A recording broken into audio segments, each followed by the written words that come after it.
আজকে আমি আপনাদের সকলের সামনে এসেছি সাধারণ একজন নাগরিক হিসেবে। আমি একজনের মা, আমি একজনের মেয়ে। আজকে 15ই আগস্ট, স্বাধীনতা দিবস। দেশ আমাদের স্বাধীন হয়েছে, ঠিক কথা। আমরা কতটা স্বাধীন হয়েছি বলতে পারেন? সত্যিই কি আমরা স্বাধীন হয়েছি? আমরা কি স্বাধীনভাবে ঘুরতে পারছি? সারা ভারতবর্ষের মহিলারা কি আজ স্বাধীনভাবে ঘুরতে পারছে? দিল্লি, মধ্যপ্রদেশ, উত্তরপ্রদেশ, মণিপুর, একটার পর একটা ঘটনা, একটার পর একটা ঘটনা। আমরা মেয়েরা কবে স্বাধীনভাবে ঘুরতে পারবো? এটা সবার আগে প্রশ্ন। আমরা কেন করতে পারছি না? আজকে আমাদের কলকাতা শহরের আরজিকরের এই ঘটনা অত্যন্ত নিন্দনীয়। ভাষায় প্রকাশ করা যায় না, মুখে আনা যায় না যা ঘটেছে। আমরা প্রতিবাদের সুর তুলেছি, আমরা আওয়াজ তুলেছি, আমরা রাস্তায় হাঁটছি, আমি আপনাদের সাথে আছি। এই রকম মহিলাদের আওয়াজ আমার মনে হয় না ভারতবর্ষের আগে কোথাও উঠেছে। সাবাস সেই জন্যে সব মহিলাদেরকে আমি স্যালিউট জানাচ্ছি। তাই জন্য আপনারা যেটা করেছেন, আমি আপনাদের সাথে আছি। মহিলা হিসেবে আমি আপনাদের সাথে আছি, বিশ্বাস করুন। এই আওয়াজ উঠিয়ে রাখবেন যতক্ষণ না সুবিচার পায়। এই আওয়াজটা তুলে রাখবেন, বাবা মা যেন সুবিচার পায়, দোষী যেন শাস্তি পায়। এই আওয়াজটা তুলে রাখবেন। আছি আপনাদের সাথে, বিশ্বাস করুন।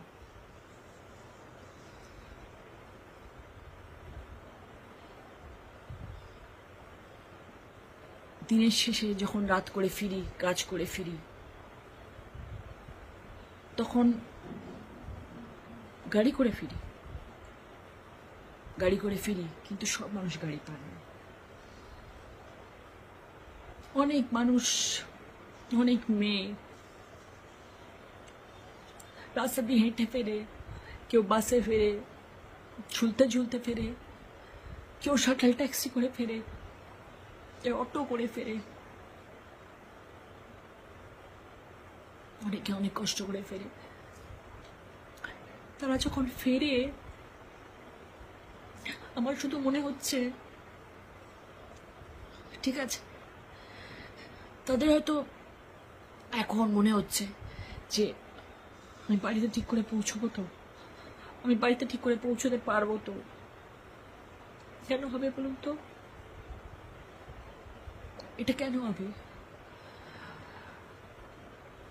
মাথা উঁচু করে বাঁচবো, মাথা উঁচু করে চলবো। আমি তো একজনের বোন, আমি একজনের মেয়ে। পুরুষ মানুষ আমাকে দেখে সম্মান করবে, পুরুষ মানুষ আমাকে দেখে আমাকে বাঁচানোর চেষ্টা করবে, আমি বিপদে পড়লে আমার হাত ধরে আমাকে বাড়ি পৌঁছে দেবে। এটা তো পুরুষ মানুষের জাত হওয়া উচিত। পুরুষ মানুষের জাত কি এরকম হবে যে আমাকে ছিঁড়ে খাবে, আমি চিৎকার করবো, আমার কথা শুনবে না, আমি কাঁদবো, আমার আওয়াজ বাইরে অব্দি পৌঁছবে না? কেন হবে?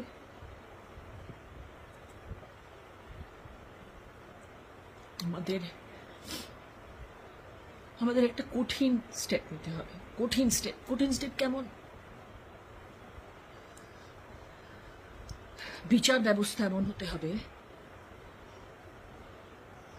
ভারতীয় সংবিধানে বিচার ব্যবস্থা এমন হতে হবে যে কোনো মেয়ের দিকে কোনো পুরুষ কুনজর দিতে পারবে না। তাদের শাস্তি এমন হবে যে তারা ভাববে যে আমরা কি করেছি, কি করব, ভাববে যেটা আমরা করবো কিনা। এইরকম শাস্তি হওয়া উচিত। সেই শাস্তি যতদিন না হবে, ততদিন আমার মনে হয় না যাদের এরকম কুনজরের লোকজন আছে, ছেলেরা আছে, তাদের কোনোদিনও মনের কোনো পরিবর্তন হবে।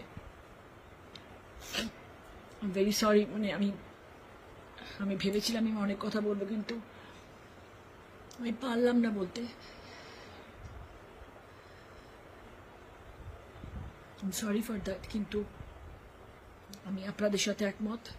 আপনারা যারা এই প্রতিবাদের সুর তুলেছেন, এই অন্যায়ের প্রতিবাদ হওয়া উচিত। যত দ্রুত সম্ভব অপরাধীর শাস্তি পাওয়া উচিত। আপনারা সবাই একজোট হয়ে থাকবেন। আমরা সবাই আপনাদের সাথে আছি, আমরা সবাই আপনাদের সাথে আছি। আপনারা ভাববেন না